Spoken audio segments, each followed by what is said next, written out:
Hello students, मैं सेंटेशन अजीतगढ़ से मनीष। तो आज की इस वीडियो लेक्चर में जो क्लास 10th में आंकिक क्वेश्चन दे रखे हैं चैप्टर 9 के, वो पढ़ते हैं। इसमें सबसे पहला आंकिक क्वेश्चन आपके सामने लिखा हुआ है कि एक अवतल दर्पण की फोकस दूरी 30 सेंटीमीटर है। यदि एक बिंब 40 सेंटीमीटर रखा है तो प्रतिबिंब की स्थिति बतानी है और प्रतिबिंब की आवर्धनता भी बतानी है। इससे पहले जो वीडियो मैंने बनाए थे वो आपने अगर अच्छी तरह से पढ़े हैं तो आवर्धनता और ये सब जो दर्पण सूत्र है वो सब आपने सीख लिया होगा। इसमें आंकिक क्वेश्चन को सोल्व करने के लिए आपको सीधा सीधा फॉर्मूला ये है, सीधा सीधा तरीका ये हो जाएगा कि यहाँ पर कौन सा दे रखा है, अवतल दर्पण दे रखा है, तो वैल्यू को अपने को सबसे पहले लिखना है। क्या दे रखी है? फोकस दूरी दे रखी है। फोकस दूरी कितनी है? स्मॉल एफ दे रखी है 30 सेंटीमीटर, ठीक है। और बिंब की दूरी दे रखी है, मतलब बिंब की दूरी क्या होती है? यू कितनी दे रखी है? 40 सेंटीमीटर। अब ये कह रहा है कि प्रतिबिंब की स्थिति ज्ञात कीजिए, तो प्रतिबिंब की दूरी क्या होगी? v होती है, v ज्ञात करनी है। और आवर्धनता को किससे प्रदर्शित करते हैं? m से प्रदर्शित करते हैं, यानी अपने को v और m ज्ञात करनी है।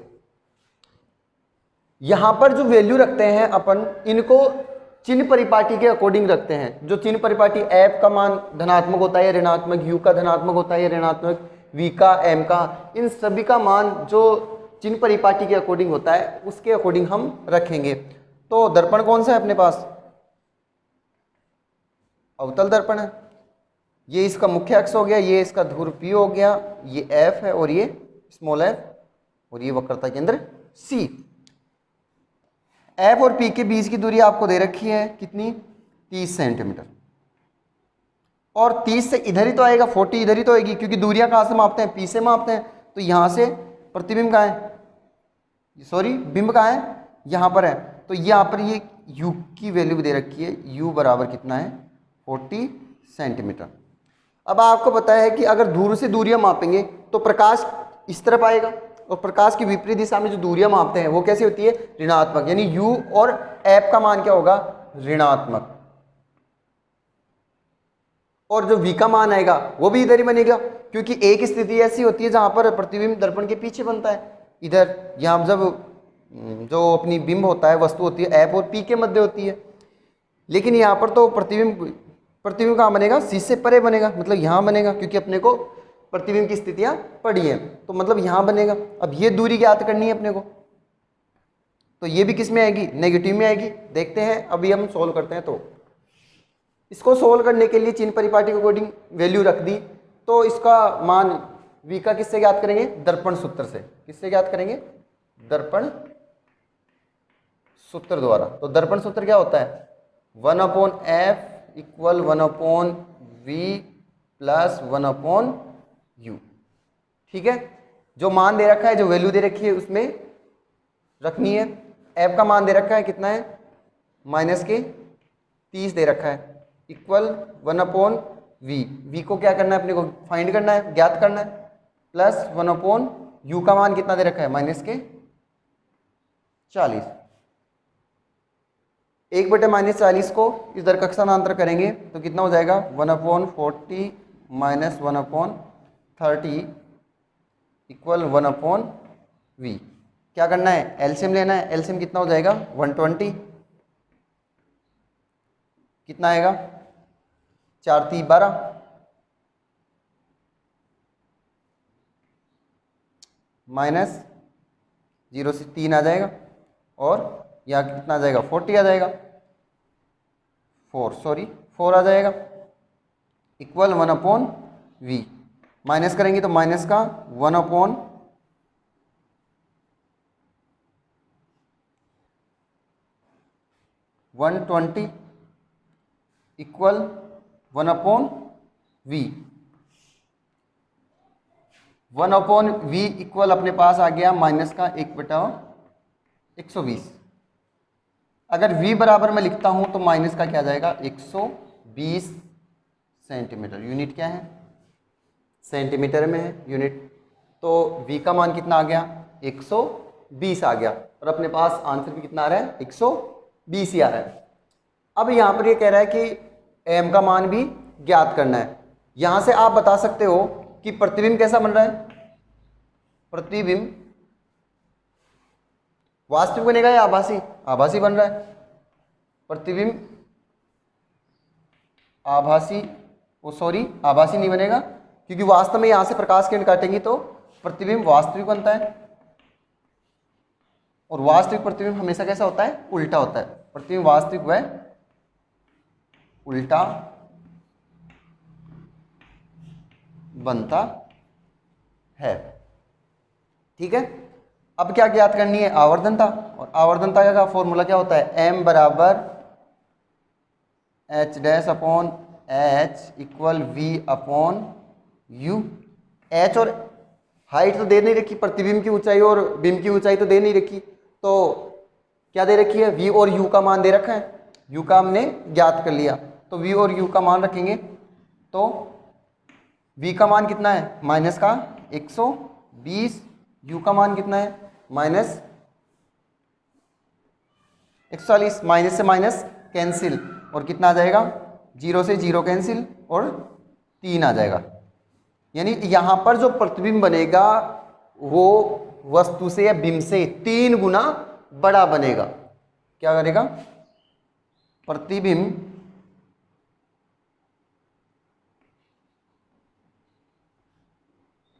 वस्तु से या बिंब से, बिंब लिख देते हैं, बिंब से 3 गुना बड़ा बनता है। क्योंकि जब आवर्धनता का मान धनात्मक होता है तो वहां पर यह कैसा बनता है? बड़ा बनता है। किससे? बिंब से प्रतिबिंब बड़ा बनता है। और किस में आ रहा है? धनात्मक आ रहा है। तो धनात्मक मान कब आता है? जब प्रतिबिंब कैसा हो? वास्तविक और उल्टा हो। तथा यानी आवर्धनता से ही हम बता सकते हैं, तथा प्रतिबिंब वास्तविक व उल्टा बनता है। ठीक है, और इस रफली डायग्राम से हमने ये सब समझा है। तो आंकी क्वेश्चन को सॉल्व करने के लिए आपने जाना कि सबसे पहले क्या करनी है? वैल्यू लिखनी है, किसके अकॉर्डिंग? चिन्ह परिपाटी के साथ रखनी है। और जो मिरर फॉर्मूला लगाना है, मिरर फॉर्मूले से वैल्यू जो v का, f का और u का किसी का भी अगर मान पूछ रहा है तो वो अपन फाइंड कर लेंगे। फाइंड करने के बाद में आवर्धनता का मान ज्ञात कर लेंगे। अगर आवर्धनता का मान धनात्मक होता है, ये मैंने पढ़ाया था, आवर्धनता पढ़ाया उस समय, आवर्धनता का मान धनात्मक होता है तो क्या होगा? प्रतिबिंब वास्तविक और उल्टा बनता है। और एक से अधिक मान आता है, आवर्धनता का मान एक से अधिक आता है तो प्रतिबिंब क्या बनता है? बड़ा बनता है। तो पॉज करके इसको नोट कर लो, फिर नेक्स्ट क्वेश्चन सॉल्व करते हैं अपन।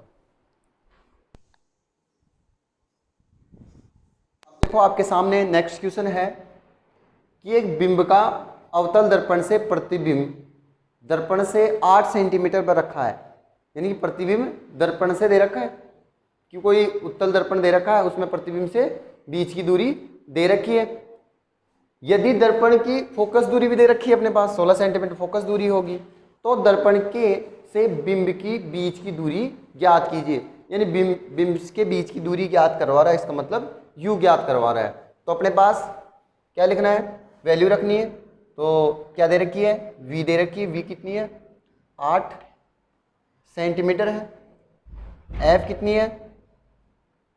16 सेंटीमीटर दे रखी है। अपने को क्या ज्ञात करना है? u फाइंड करना है, ज्ञात करना है। किसके अकॉर्डिंग लिखना है? चिन्ह परिपाटी के अकॉर्डिंग रखना है। चिन्ह परिपाटी को वैसे याद नहीं रहता तो रफली एक डायग्राम बना लिया करो। कौन सा दर्पण है? उत्तल दर्पण है, जिसकी क्या होगी? 10वीं सतह क्या करेगी? रजतित होती है। ये क्या होगी इसकी?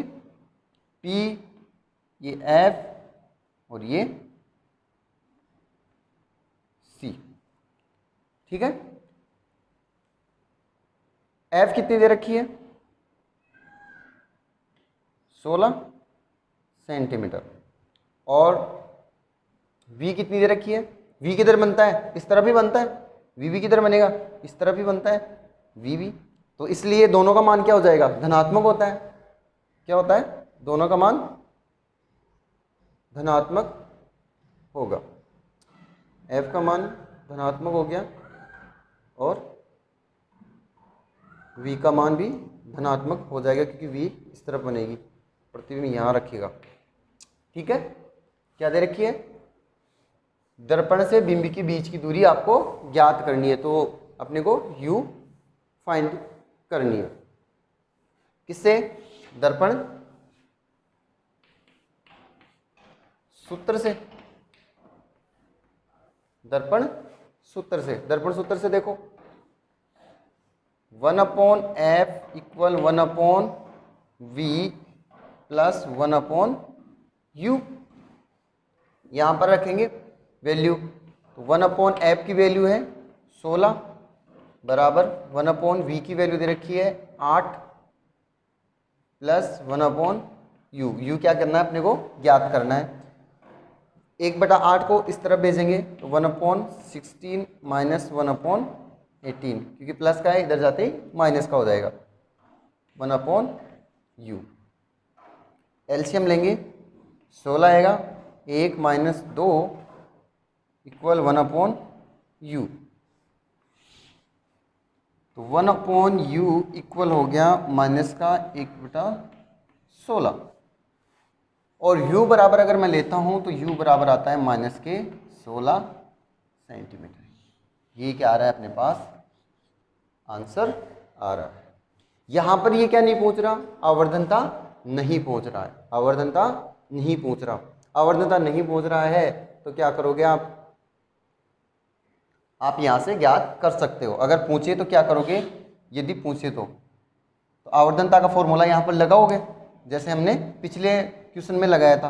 तो m बराबर h dash upon h equal v upon u होता है। v और u का मान रखेंगे तो v का मान कितना है? प्लस का 8 है, और u का माइनस के 16 है। कितना आएगा? माइनस का आएगा, और माइनस का आता है तो कैसा बनता है? प्रतिबिंब कैसा बनेगा? आभासी प्रतिबिंब बनेगा। तो कितना हो जाएगा? 1/2, या क्या बोल सकते हो 0.5 आएगा। यहाँ पर अगर माइनस में आ रहा है, एक से कम हो रहा है, तो माइनस में अगर वैल्यू आती है इसकी आवर्धनता की, तो प्रतिबिंब कैसा बनता है? प्रतिबिंब आभासी बनता है। प्रतिबिंब आभासी, और आभासी प्रतिबिंब हमेशा सीधा बनता है। और यहाँ पर क्या आ रहा है? एक से कम मान आ रहा है। m का मान कितना आ रहा है? एक से कम आ रहा है, तो प्रतिबिंब क्या बनेगा? छोटा बनता है, तथा छोटा बनता है। ये क्वेश्चन में पूछा हुआ नहीं है, फिर भी हम फाइंड कर सकते हैं कि पूछे कि प्रतिबिंब की स्थिति बताइए कैसी है, तो प्रतिबिंब आभासी बन रहा है, सीधा बन रहा है और छोटा बनेगा। किससे? बिंब से क्या बन रहा है?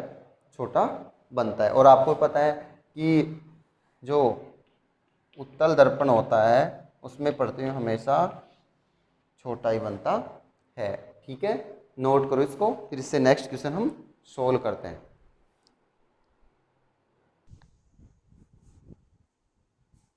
अब देखो आपके सामने नेक्स्ट क्वेश्चन है कि एक अवतल दर्पण की फोकस दूरी दे रखी है। दर्पण कौन सा है? अवतल ले लिया, और इसकी फोकस दूरी दे रखी है 30 सेंटीमीटर दे रखी है। यदि एक बिंब 20 सेंटीमीटर रखा है, यानी एफ दे दी और यू दे दी, तो फाइंड क्या करना पड़ेगा? दो वैल्यू देती है तो तीसरी फाइंड करनी पड़ेगी। तो प्रतिबिंब की स्थिति और स्वरूप ज्ञात कीजिए। स्थिति और स्वरूप किस आधार पर बताएंगे हम?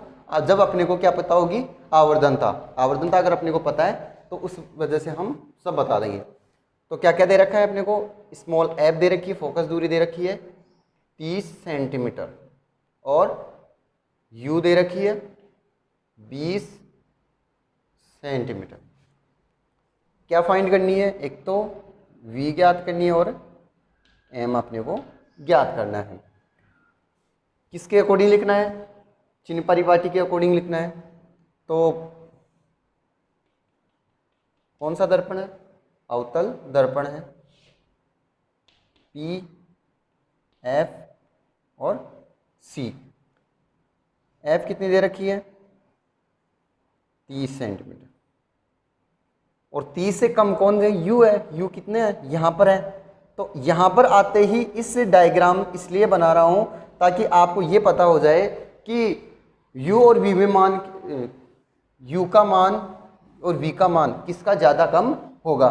तो आपको पता है कि प्रतिबिंब कहाँ बनेगा, जब f और p के बीच में होता है तो प्रतिबिंब आपको पता है कि दर्पण के पीछे बनता है और बड़ा बनेगा, सीधी सी बात है। यानी कि आपने को v का मान कैसा आएगा, प्लस में आएगा, इससे ही अपने को पता चल रहा है।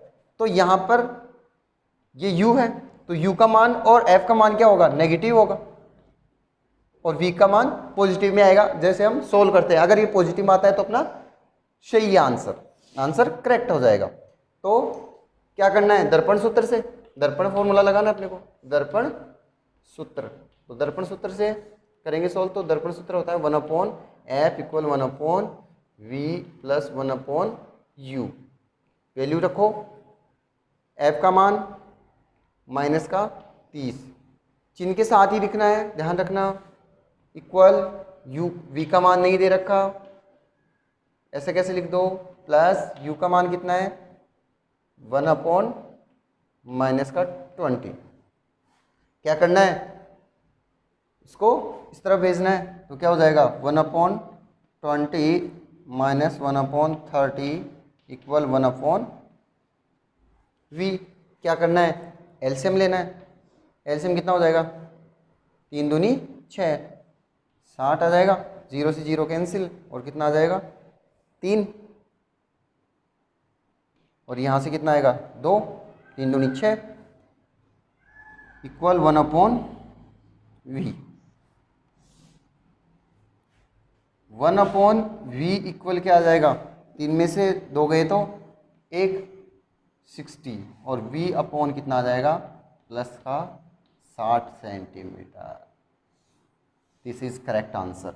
क्यों, क्योंकि प्लस में आएगा, अपने को पता है कि इस डायग्राम बनाकर हमने देख लिया कि v का मान प्लस आएगा या माइनस में आएगा। तो ये क्या रहा है, प्लस, और जो v होगी वो उसका मान भी ज़्यादा होगा। तो देखो u का मान सिर्फ 20 है और v का मान कितना आ गया 60, यानी अपना आंसर सही है। लेकिन अपने को क्या बतानी है, प्रतिबिंब की स्थिति और स्वरूप, छोटा है या बड़ा है या वास्तविक बन रहा है या आभासी बन रहा है, उसको ज्ञात करने के लिए हम क्या करेंगे, आवर्तनता ज्ञात करेंगे। तो आवर्तनता का फॉर्मूला होता है m बराबर h dash upon h equal v upon u होता है। तो h डैश और h का मान दे नहीं रखा, तो v अपॉन u का मान दे रखा है, तो रखो प्लस का 60 अपॉन माइनस का 20। वैल्यू कट होगी, और कट होने के बाद में वैल्यू कट,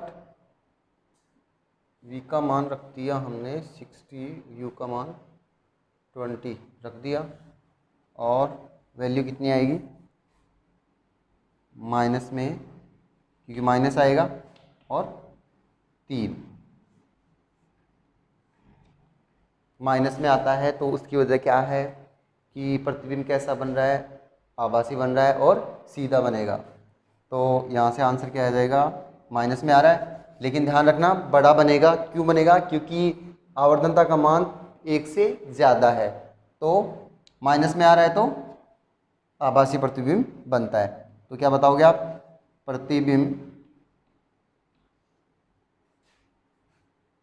आभासी, आभासी का कैसे पता चला, माइनस में आ रही वैल्यू, आभासी प्रतिबिंब हमेशा सीधा। अब वह प्रतिबिंब बड़ा है छोटा, 1 से मान ज़्यादा है तो प्रतिबिंब बड़ा बनता है, तथा प्रतिबिंब बड़ा बनता है। ठीक है, यानी हम चिन्ह परिपाटी के अकॉर्डिंग बता सकते हैं कि स्थिति और स्वरूप कैसा है। तो प्रतिबिंब यहाँ पर कैसा बन रहा है, आभासी सीधा बन रहा है, और प्रतिबिंब बड़ा बन रहा है, यानी वस्तु से बड़ा बनेगा। ठीक है, आया समझ में। तो आज की वीडियो लेक्चर में इतना ही, नेक्स्ट वीडियो में इससे आगे हम पढ़ते हैं। Thank you.